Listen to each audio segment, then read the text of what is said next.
Alrighty.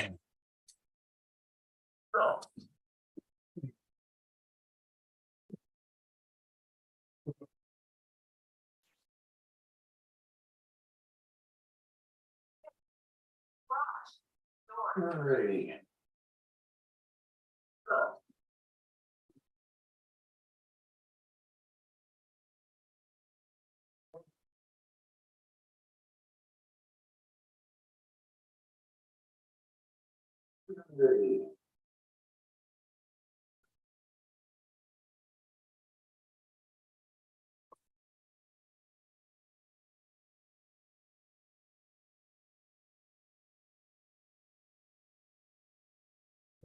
All right, everyone. Welcome. Oh, 5 minutes. Gives more time for people to trickle in here. Good for me. Open my monster. You know, I made coffee. I'm an idiot. Go get my coffee. Where's the hot babes? Okay.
Let's do this thing.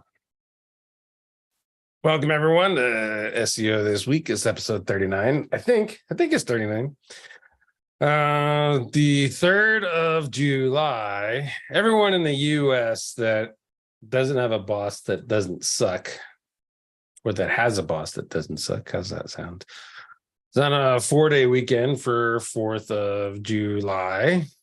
If you're like my wife, who works for the government, ironically, they make their employees, their civilians, go to work on the 3rd of July. So they get Friday, where they get Saturday and Sunday off. They come to work Monday, and then they get to celebrate the 4th of July. Well, if you know anything about the standard celebration period of the 4th of July, essentially it's a long weekend. Most people, or a lot of people, like to go out, go camping, go to the lake, spend time with family at barbecues, et cetera, and just kind of enjoy that I'd say the last real summer holiday, because especially here in Arizona, it's now balls hot and you just don't want to go outside.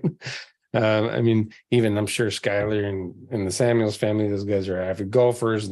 My guess is they go but as early so they can, by the time it's really hot, they're off of the greens, right? And they're in the house. So yeah, it is what it is. I'm working today. And then but define working on a Monday for me. So but with that, we'll have the show and keep the streak alive. 7.5 Cora 7.5 is coming out, and I have the beta of the beta. Essentially, Ted gave it to me, see if there's some issues that I could find, because I've got like a superpower breaking this software. So I've had that for about a week now, and the version that everyone else gets will be released here soon, supposedly. I'm not holding my breath, because today he said he's doing the installers for the PC version. But he's done that before, and it's in waited weeks. So who knows? But with that said, there's some cool features in there that I wanted to just kind of show you guys during this period where we wait for everyone to show up and the questions to start rolling in. So we'll do that. And with that, this is Cora 7.5. If you're a Cora user, you pretty much recognize the entire interface and stuff. I already did a search, Clint Butler, and there's some new columns in here. I don't know if you guys can see them. I'm going to hope you can, because we all know that the HD output from my computer to YouTube through Zoom kind of sucks donkey balls. But even if you can't read them, just trust me that there's some stuff in here. Right. So first is this, it's called the use column, and I'm flicking it now, and you can see the checks in it.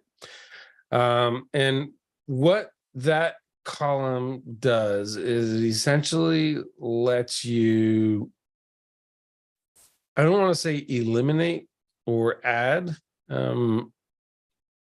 pages that your correlations will come from. But it helps you with a column inside of the reports, so that you're essentially, if you want to, you can change the variance here and eliminate websites that you otherwise wouldn't want to spoil your run. So if you've used Cora before and you're in local, for instance, and let's say you're doing, I don't know, Phoenix roofing, you're going to do that, and you're going to get a whole bunch of directory websites, Yelp, Yext, Angie's List, Home Advisor, all those kind of madnesses, Thumbtack. And they're going to have this big ass list of businesses inside of there. And then when you look at your reports, Cora is telling you, oh, add, 500 entities, add your address 10,000 times, add this, and it's just redonkulous, right? So what this does is not eliminate that, but it does clean up the sites that you're competing against a little bit better and allow you to make some better decisions. And I'll show you in the output of the report a little bit. Bear in mind, this is just an idea that Ted and someone else had. I don't know who that someone else is. I'm going to assume that it's Lee, but for all I know, it could be just Ted coming up with an idea, and then he implemented it here. But I think Lee Witcher probably, had some influence in this, because we all know he's a big data science guy, like looking at numbers and charts and graphs and coming up with patterns and all that madness. So they came up with this thing, and it's called the variance. So essentially what you do is there's this box up here. I know you guys are not going to read it, but you're gonna have to trust me. So it has, by default, it's got 4 numbers, 9999. And that's this variance here. It goes from 0 to 9999, right? And you're going to filter that out. And we're going to let's use our example, Phoenix roofing, and we'll run it, and it'll crash. Now, what happened there in that crash is something that you guys can expect. Supposedly, it's only my computer. I don't know how my computer is unique and special, but supposedly it's only mine. But what happens is if you're changing a box or something like that, like I changed the variances, it'll crash the program, and then you got to start it all up again. And it's sometimey, right? So it doesn't happen to me all the time. It's a sometimey thing. So, but essentially, now that I got that back, let me do this again. I wish I could do regions and zoom in on that one section. That would be awesome. Awesomer. So we have this variation right here. Let me make this small as shit. Let's see if you guys can see. Maybe you can read better if I have it smaller. We'll see. Anyway, so there's variance cutoff. It's this 9999. That's the default when you open it up. And then you push search, and you'll get that table again. We'll do it so we can bring the table up. And I didn't change the term. I have that TF IDF calculator I made on Digital Ear. I wanted to see what happens. Generating those. I'm just blabbering now, waiting for this to go. It's doing the search 10 times. So it's searching for TF-IDF calculator 10 times because I told it to. And you see this non-web result, it's removing PDFs from the list. It's essentially just not going to count them, which I don't know necessarily that that's a good idea. But Ted's got it in there now. I think really what it boils down to is Googlebot turns those into HTML, and I believe that Cora is not as good at doing it. But that's just an assumption. All right, so now we have this use, right? 9999, and those are all checked because they all fall in this 999. And we're looking at this variance number here. Okay, so we see all those. And it's not very useful right now, right? You're like, what the hell's going on? Well, if we spread this out a little bit more, there's going to be some rankings and then notes. And let's see if this one's going to have any. You see this percentage of searches? Here is the theory behind this. The theory is that there's actually two algos running when deciding what's going on in the index. And this makes a whole lot of sense, especially now with all this AI content. These pages that are in this percentage of search thing, Google is not sure about them, right? So basically what they're saying is they meet the quality threshold, I guess is where they meet our requirements for being in the index, but they don't meet our requirements for being in the search engine results at all. Or in this case, only 30% of the time, there's 10% of the time. This one's in there 90% of the time. So these are all bouncing around. And this search doesn't have a lot of them, but there are some searches that have an ass ton of them. And then the other algorithm is the sorting algorithm. So here, these ones should or shouldn't be in the index at all. And then these should be sorted based off of their rank or their quality or whatever else the other algorithm is. So in this case, it would be on page and I would argue that this is probably on page and some voting, little bit of backlinks, and then this is how much authority you have. I mean, how much more backlinks you have than the rest of them. That's kind of how I'm envisioning this theory of what these guys are talking about, right? So you have this variance. Let me do a different keyword. I'll just do roofing in general. I want to do a different keyword because I want to be able to change that variance count and show you kind of how to use it.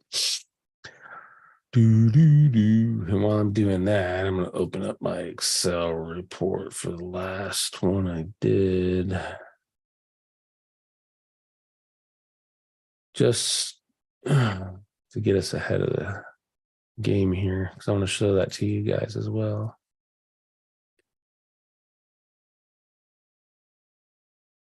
All right. So I got that open. So that's ready. Oh, let me open the right tab. Also ready. Okay. Now I'm back here. All right. So still doing searches. Where are we at? 6 of 10, 7 of 10. If you're a Cora user and you know about like Google updates and stuff, the first people that probably get busted or end up with busted services because of an HTML update is actually these SEO softwares, SEO tools. Like remember when Cora, at one point, they used to actually go and they read the search page. Now it's using an API. Well, the API providers are now reading the search page, right? And when it's busted, when the API is busted, you pretty much articulate that your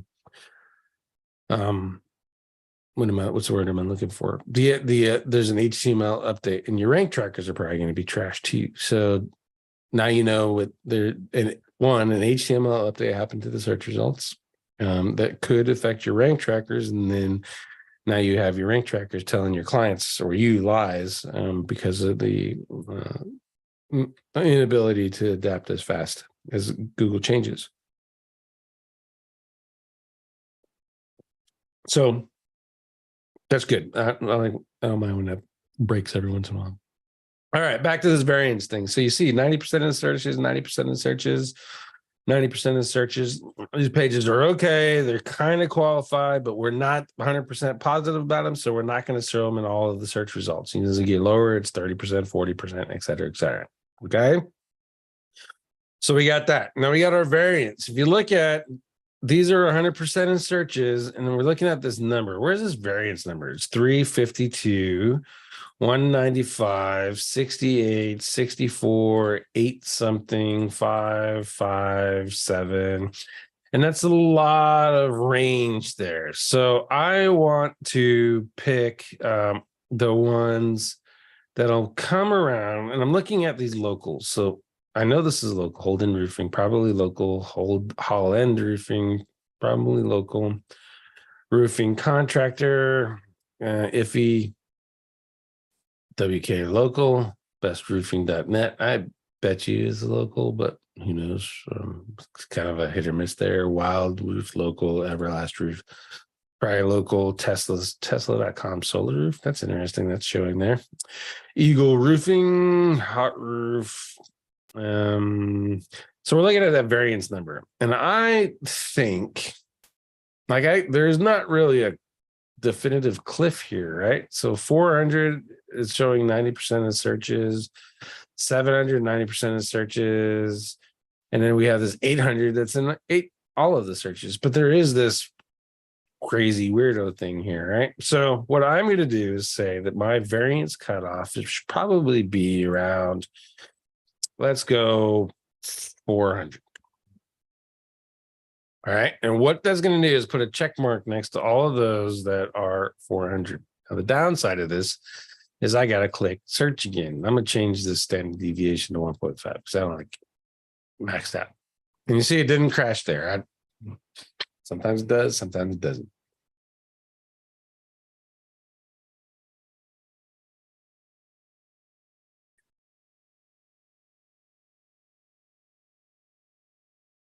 All right. So let's see. 3 of 10.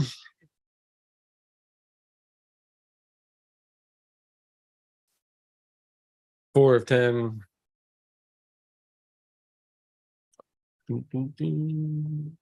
5 of 10.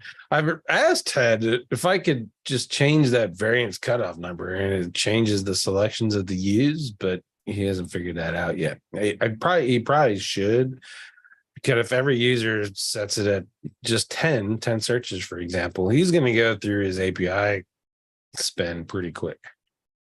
But he's charging anywhere from 200 to 250 a month for this software. So depending on his user count, try not hurting that bad. All right. So you see 400, and then all those checkboxes went away. Now, what is happening here? In order to show you that, I'm not going to run this because I don't want to, let's see. Yeah, that'll just take too long. So I'm going to stop this share, and I'll show you the Excel file. Now, let me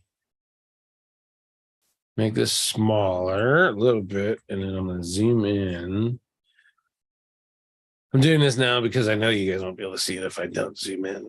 View 150%. Yeah, you guys should be able to see that. I don't know if you'll be able to read it, but you should be able to see it. All right. So this that variance number and those checks helps create this coefficient number, right? And 0 is the I don't know, it's like out of the wash. The more negative, the better. You see that this is a confident. I know that confident ranking. Oh, it means it's 100%.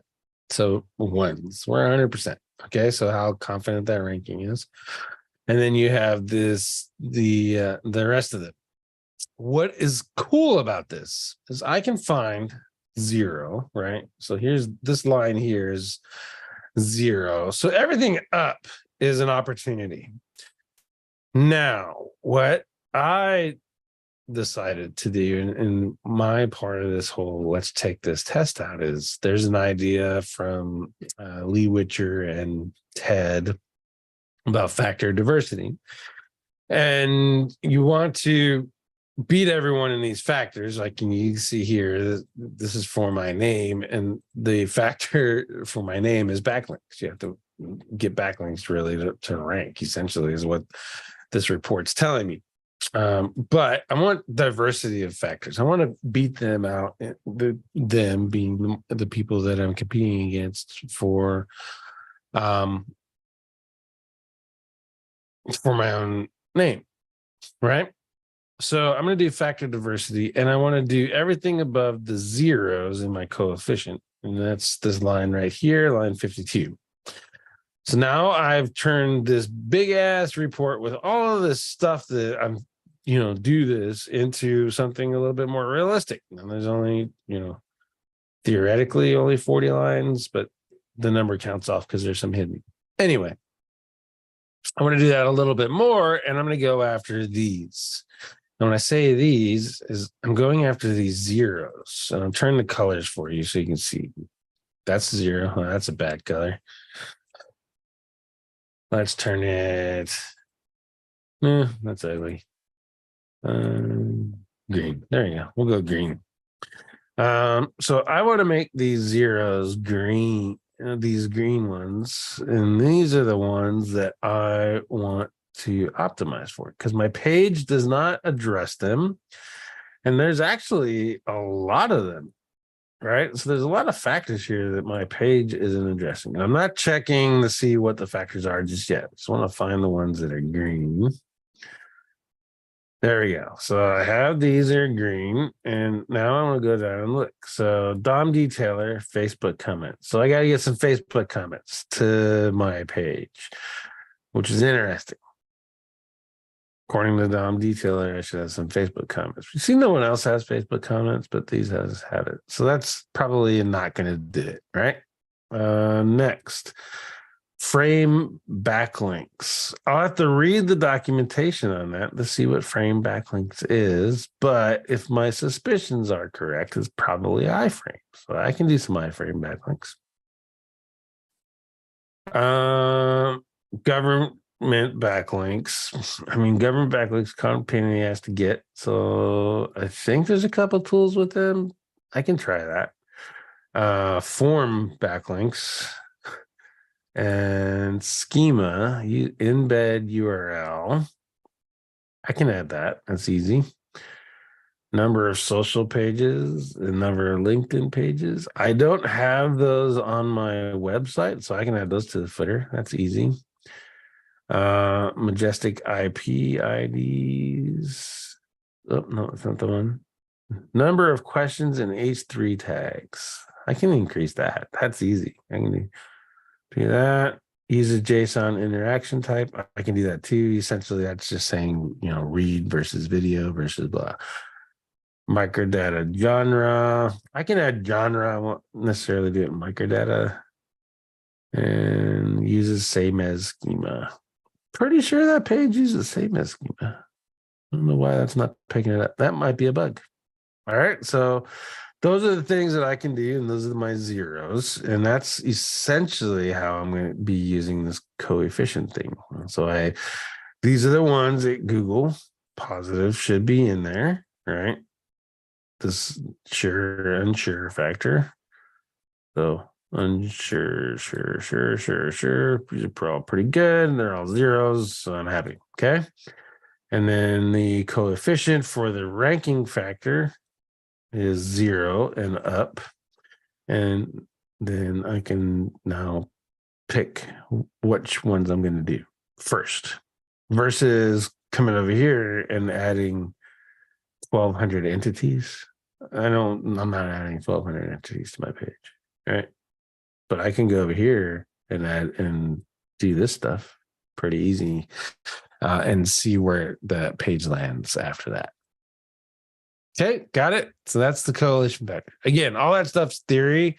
But I mean, to me, it's kind of sound. It gives me some extra filters in order to make some faster judgments and be able to respond quicker to the data, in my opinion. Now, if other people are testing it and then Ted doesn't like it and then Ted takes it out, that'll be kind of asked out, to get used to that system, find out that it's working, keep it to myself, and then Ted deletes it. That would be trash. So, yeah. All righty. Question time.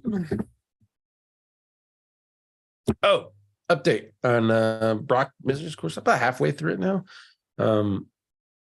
It's actually pretty decent. I like it. So I'm just going through some things like keeping accounts alive and that stuff. And I say, or getting reviews to stick, just that review stick section alone, probably worth the course, in my opinion, especially if you are involved in that kind of work.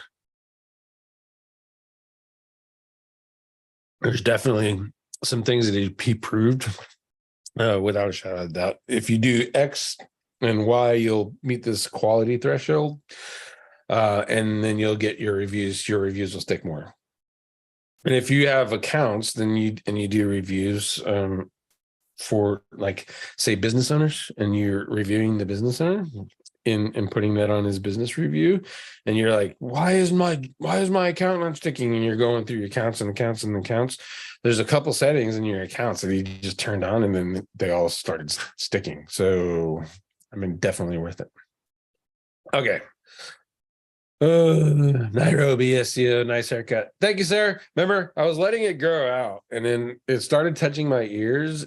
It got to like right here, and it got completely on my nerves. Couldn't do it. I don't know. I mean, appreciate that Skylar looked awesome with long hair, but at that point, I was over it. and it curled in the back, and it went all, retarded. So I was like, nope, went and got my haircut. So I like it. Thank you. SEO Poland. Hey, Clint, pleasure always listening to you. Can you go through the plugins you use when you do SEO work? How and when and why? So it really varies. And I'll just stick to the SEO stuff. Like, if I have a choice, I use SEO Press Pro as the SEO plugin. I don't use any of the schema features other than the ability to add custom schema. So it essentially, I don't need to use a insert headers and footers plugin, right? And I can just use that custom schema feature. Sometimes on some websites, it just doesn't play right, and you got to use insert headers and footers. It's okay. It's no big deal. So from an SEO perspective, that and Smush Pro to get the image optimized, and then WP Rocket to handle the caching and all that stuff. And the new one I'm messing with is called Rapid Page IO. Make sure I get that right. Rapid Load. And what that did was it eliminated unused CSS and stuff, and it actually helped. Working together with WP Rocket, it was great. But now they decided they want to do a what the hell what's the word? They want to be a competitor to WP Rocket, so they added all of those features that are already in WP Rocket to it. And I have a unlimited sites licensed to WP Rocket, and I'm not going to go switch to a service that has the billing system that Rapid Load has. So I'm probably not going to recommend the Rapid Load unless it's like just your own individual site, and you put that with WP Rocket, and it does great. I just shut off all the other shit and left the CSS stuff on. Eventually, I imagine that WP Rocket get better at removing unused CSS, but at this point, I mean, my site's loading really fast, so I don't have to spend much more time in it. It was more of a test to see if it worked. What else am I using for SEO? I mean, that's it. Yeah, from an SEO, adding SEO tools or plugins, right? Is that, and then the rest of it's just what is going on with the site.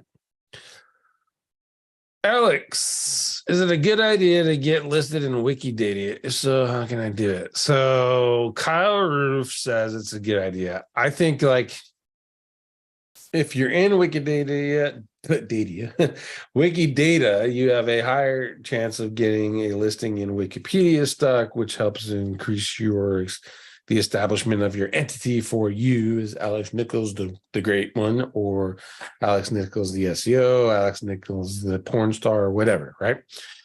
And so Wikidata seems like a logical step to me. Now, Kyle Roof taught or was teaching, get in there. It could be kind of a pain in the ass. Find a provider that can get you in there. It just makes it easier, blah, blah, blah. And he also recommended, instead of trying to get into the US Wikidata, go to one of the foreign Wikidatas, or to me it's foreign, but I mean, go to Wikidata from India, Wikidata from Philippines, Wikidata from England, Australia, etc., and get in there. And then it kind of makes it a little bit easier for you to get into that entire Wikidata ecosystem, right? And he said it's easier to use those Wikidatas than it is the US one. And it makes a lot of sense to me. So I would try that out. Again, what you're doing is establishing the entity. Wikidata, Wikipedia, GPBs, Facebook pages, LinkedIn pages, Pinterest pages. Twitter is now inside of the knowledge panels of a lot of not Twitter, TikTok. Establishing those brand pages and those things helps establish your entity. You now are Alex Nichols, the porn star. Forrest, does the software provide a free trial? Nope, it does not. If you want to use the reports, there's Fiverr gigs out there that'll run the reports for you and that kind of stuff. Or there's services that will run the reports and then tell you what to do, like give you a little video of that thing. But those would be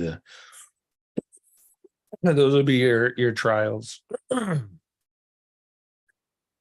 Eric Leader, have you noticed that bookmarks like Alpha Bookmark and such from SEO Autopilot never index and Omega Indexer and such? I will say this again for the 1 millionth time. I don't give a fuck about indexing of my backlinks. I really don't care. And especially if I'm using a tool to make them, I don't care. The only ones that I care about is if I spend money for them. If I'm spending money for them, they are on a site that is ranking really, really good and has noticeable traffic. Then I care, because if it has noticeable ranking really good already and has noticeable traffic, I could probably rank my tier 1 backlink that I paid for as well as my money page at the same time and double dip on that traffic and that ranking and that exposure for my business. Anything below that, anything other than I did an outreach, I got a Hero link, it's a high traffic thing. Anything below that, I could care less if it indexes. All I want is, and I'm putting it through Omega Indexer, I put it through Colinkry, Omega, Speedlinks, VIP, SynBite, and then Index Express is the new one I'm testing out. And I use those for all my tier 1s. And then Omega does all my social bookmarkings and all that stuff from SEO Autopilot. And I check 0 fucking times to see if they're indexed. Stop wasting your time checking to see if those index. All you care about is that Omega told Google it's there and Google assigned it a value. Whether it goes up or not, or if it just counts as a referring domain and doesn't improve any rankings, that's fine. I've achieved what I was trying to do.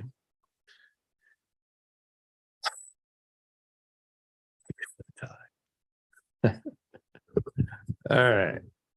Have you tested question mark? I don't know what question mark is. Let's see. Not accursed. What are the top 3 link building services you recommend? I'll tell you the top three I'm using right now. SEO Nitro. The fucking, what the hell's the name? How do you pronounce the name of it? Vazula, Vazoola. And QP, it's what's his name? Costas from OMG.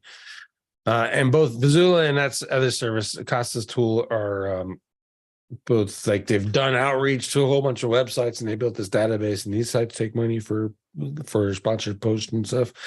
And then you just use that database and you own them again.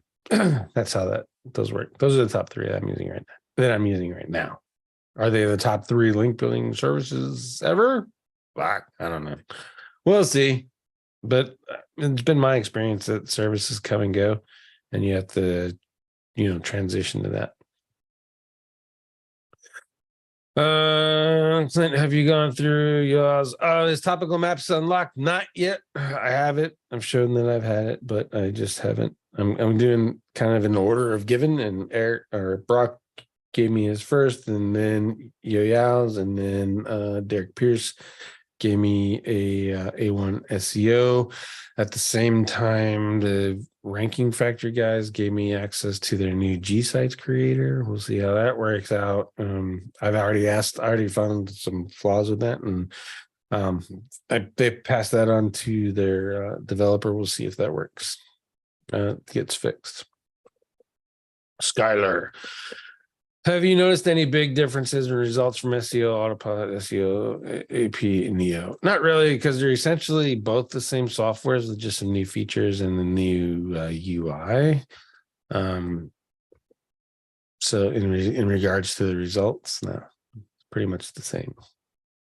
And the only reason they're keeping AP alive at all is because they sold those lifetime licenses, and Neo is a separate product. So they're going to maintain SEO Autopilot, make sure it continues to work and stuff like that. But I wouldn't expect a whole lot of new features being added to it, etc. Neo is where their attention is going to be at, and that's where the cloud sites and that kind of stuff are in there. So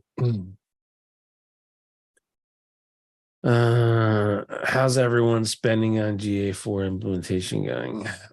That's a good question. I mean, I've saw a lot of people that are like, oh, you didn't listen to all the warnings, and now your GA4 is broken. I mean, I didn't find the switch from UA to GA4 very hard at all. I pushed a couple buttons, checked a couple things, turned on some events and set conversions and stuff, and I was done. It was pretty easy.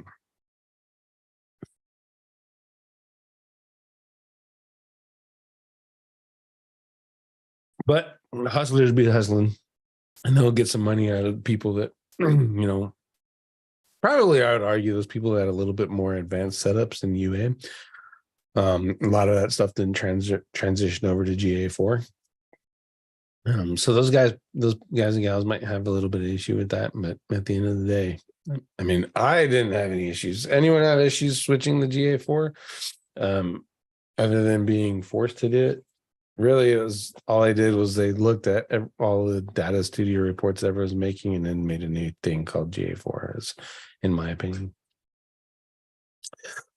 Do you disavow links? And if so, what is your process? Well, the process is essentially you find a link that you don't like, and then you put it in a text file, and then you give that to Google in the disavow tool. And that's the process. Done. And yes, I do disavow links. And we had a recent test actually posted by Alexander and Arcady and SIA. Those guys did a disavow test, and it worked. Disavows worked for them. So disavow worked for them. Let's put this in a caveat. The original disavow file worked. When they updated it and made minor changes, it didn't really do a whole lot. So there's a lesson in there too. If you're just disavowing 2, 3, 4 links, probably not going to do shit for you. If you're disavowing a lot, then you're going to see some value out of it.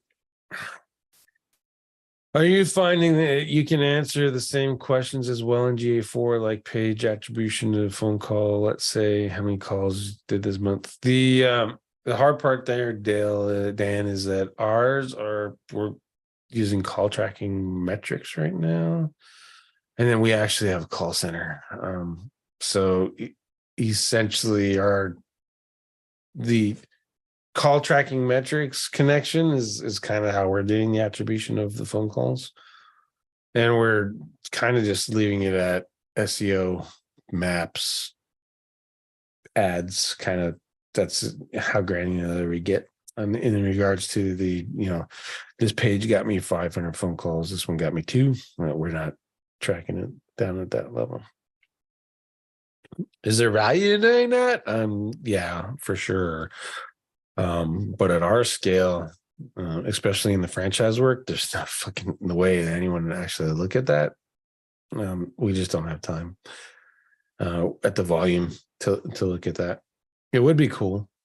I would imagine if we had time to analyze that and then make changes, but all our changes are based off of themes, and then we have to go to the corporate marketing people and get approval and make changes from like CRO perspective, et cetera. And then that's that could be 6 months before you even get into the CRO stuff. So at the end of the day, I mean, we're because we're an agency and we're selling SEO. We're not responsible for CRO stuff either. So it's kind of a beauty to that. I don't take on, I'll tell you right now, Dan, I don't take on CRO unless they're paying me extra money. So I'll do the SEO. I like doing the SEO stuff. If you want me to do your conversion rate optimization, then I'm changing your website and you can shut the fuck up. You paid me money. You pay me money to do the CRO stuff. And typically I don't feel like dealing with that madness and the nightmare that comes along with doing that stuff. So I don't mess around with CRO. And I tell people that, right? So when you sign up for me as an SEO, doing your SEO for you, I tell you that I'm responsible for one and only one thing, and that is rankings. I will get your rankings up. We will pick a set of keywords. I'll add to that set of keywords, and we'll watch that the rankings increase or decrease as the work progresses, and I'm responsible for your rankings. What I do also tell them is if I'm doing my job right and picking the right keywords, those rankings will get traffic. And if your website is as good as you think it is, which anyone who's had clients or dealt with clients knows that their website is the greatest and it's not the website's fault, then that website will convert the traffic into leads. And then you get sales. You get those leads. You don't call me crying and saying, all these leads are shit. They're not ranked. They're not, ordering what I want. Because I don't give a fuck. It was my job to get rankings. Those rankings got you traffic. Your website got you bad leads, and your bad sales abilities got you hangups. That's essentially how I work, right? And that's me. There's a whole bunch of people out there, everyone and their dog out there. Oh, SEO should be worried about sales and leads and conversions. And hey, if you want to go down that road, knock yourselves out. I'm doing SEO. I'm ranking web pages, and the rest of that, be damned. As far as I'm concerned, and to me, that's what SEO is: ranking, optimizing a page to make it rank higher. Yep,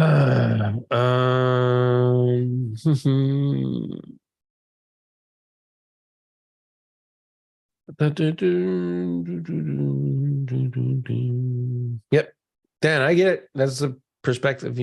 99% of SEOs do it. I'm not saying it's wrong. I'm just saying it ain't for me. I don't give a fuck. I care less.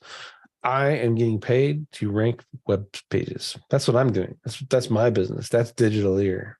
You ain't paying me extra to change the colors of your buttons. You're not paying me extra to do CRO testing. You're paying me to rank your web pages. That's it. And you know what? My clients, they're with me 2, 3, 4 years because I have that honest conversation with them. Here's what I'll also tell you. That doesn't mean that I sit there like a dumbass and go, oh, I know that website button is broken. Let me not fix it. I obviously I'll fix the button. Or, oh, I know that's really ugly. Hey, this is kind of weird looking. Would you mind testing that out? I mean, I'll do that, right? I'm not a dumbass, but I'm also not getting paid to do CRO and be your conversion rate optimization guy. And I sure as fuck ain't getting paid to teach your salespeople how to sell. Not that anyone would pay me to teach them how to sell.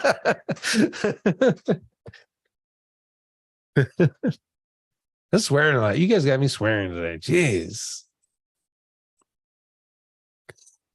I never swear. Swear. I blame Dale. I blame Dan. He knows. He came in here and asked that question that triggered me. What other tools am I using? Oh, RSS Masher. I don't know if you guys heard of that. I used to have it a long time ago, and it was kind of like, meh. But Daryl Osborne and Clinton Dixon updated the local search thingy in their mastermind. So I signed up again because they got good training and good ideas and good thoughts, right? And a couple good systems and stuff. And I like the last one, but they were just doing, when I was in that mastermind before, they were just kind of all over the place. And I just want to learn about SEO stuff. Anyway, so they recommended RSS Masher. So I signed up for that again. I'm going to do my first amplifier thing. I think I told you guys about it. Signing up for amplifier. Essentially, like press cable and amplifier are the same. And I still, honestly, going through this website and looking at it, I was like, what the hell is an amplifier and what am I getting for it? But I'm betting it's going to be some generic ass press releases. But I had like 21 credits from press cable. So I'm going to go ahead and I'll use those in the amplifier and get something out of that. And it'll be a decent test, if anything. And then I guess Madge gave Ted press release for me, one for Lee and one for Ted to do a test. I might take him up on it, might not. I mean, I've used Magic PR before. We tested it in SIA. I mean, I haven't got decent results for it. So, but I'll test amplifier and see what we can get out of that too. Supposedly there's like syndication and stuff in there and that kind of thing. So we will see. All right. 50 more minutes to the hour is over. I showed up essentially during the holiday weekend. So if you guys have any more questions, shoot. I'll check chat. Ron, half the SEO. Everything's broken in Ron. I don't even listen to Ron anymore. They update that software all the time. So if it's broken, something you're doing is wrong.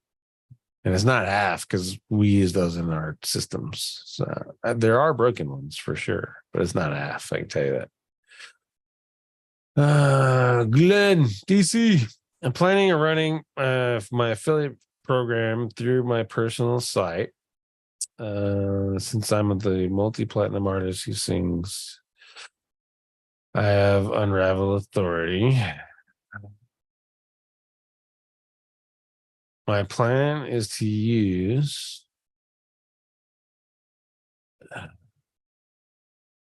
the blog to construct silos for all my affiliate products. This is how I can gain topical relevance per category blogs. That's topical relevance question, DC. I like it.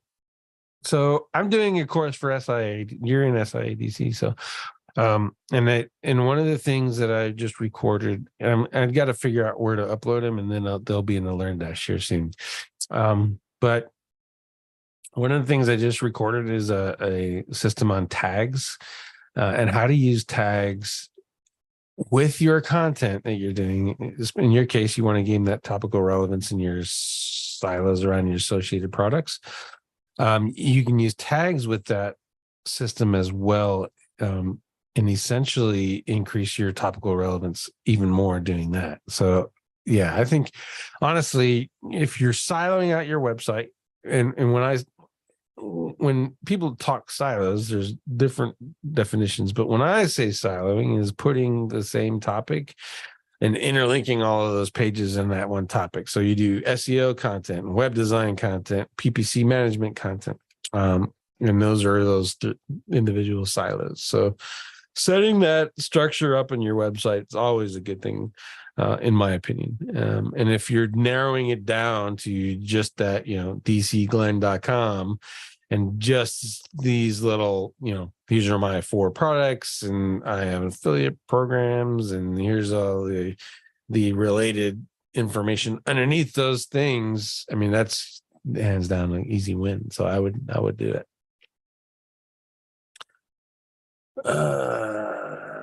Let's see. Yeah, see, Ron admitted it. Okay, 1/3. Yeah, because Ron's a drama queen.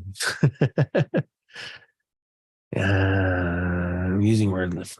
Yeah, WordLift is a decent option, Glenn. However, as soon as you take that WordLift thing off, let's say WordLift shuts down tomorrow, all that work is gone. I know, because I signed up for WordLift. As soon as you cancel your account, all of the stuff that links out to WordLift stuff is kind of gone. Then you take off your plugin and any vocabulary that it created on your website, gone. So I use tags and do it myself, because then gone never happens. Yeah, I do this for scratch because you don't have to do it as extensively as WordLift does.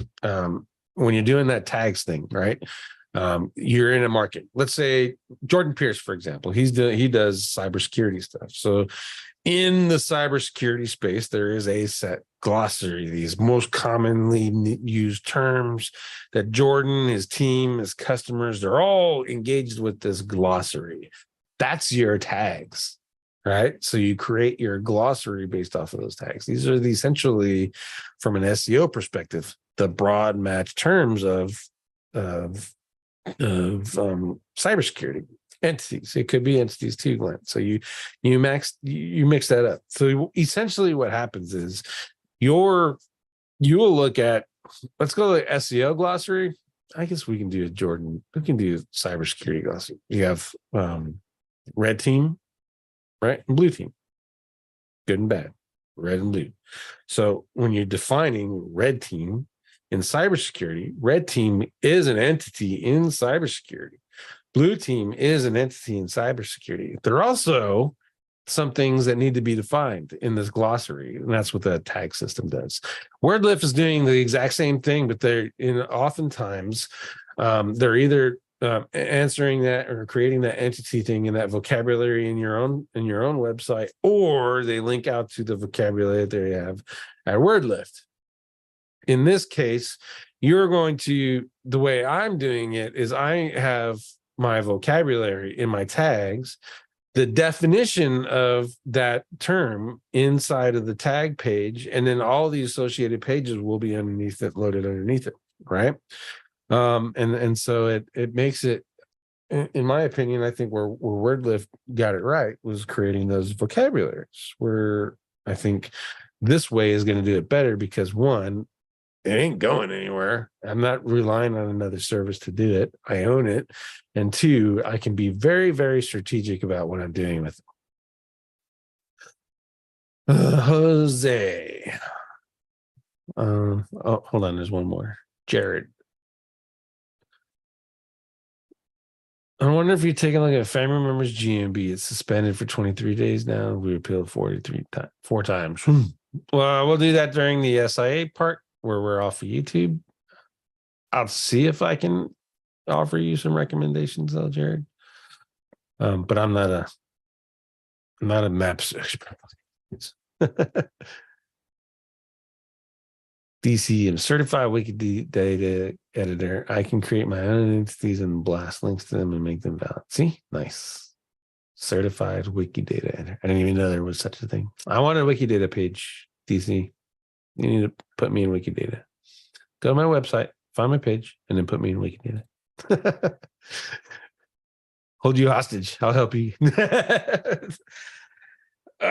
Certified wiki. Where do you get the time to do that? Like, I signed up to be an editor of Wikipedia so I could, make edits and that kind of stuff for, obviously for SEO reasons, but I would make little dinky edits, doing them legit, and all of them just keep getting removed. I get frustrated because I'm spending a couple hours every day doing this and then never locked in. I was like, all right, fuck this. So how do you become a certified Wikidata entry person? That would be a conversation for DC and I. All right, let's see. Jose, do you have a sales team for agency work? I do not.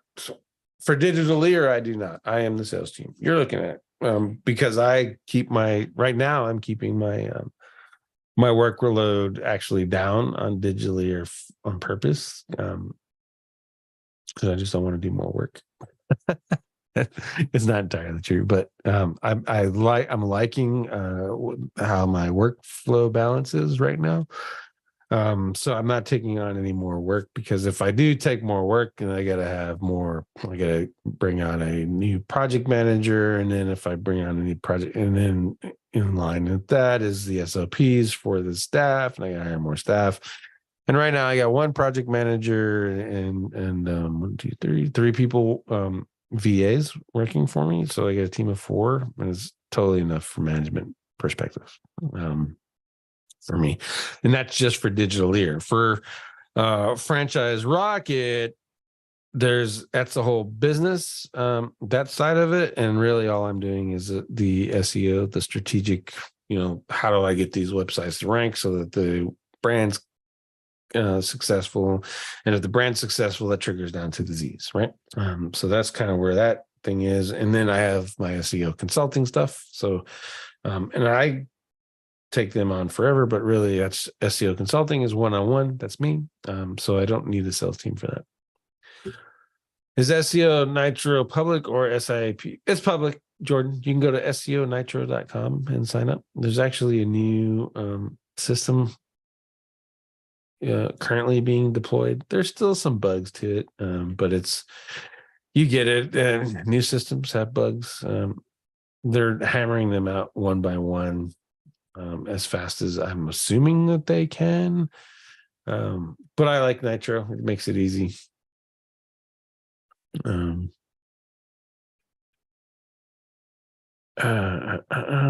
Let's see.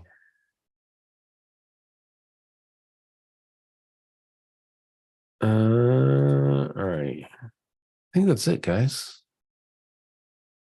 So if you're in the US, enjoy your 4th of July. It is my recommendation that I am giving you permission to take a half day today.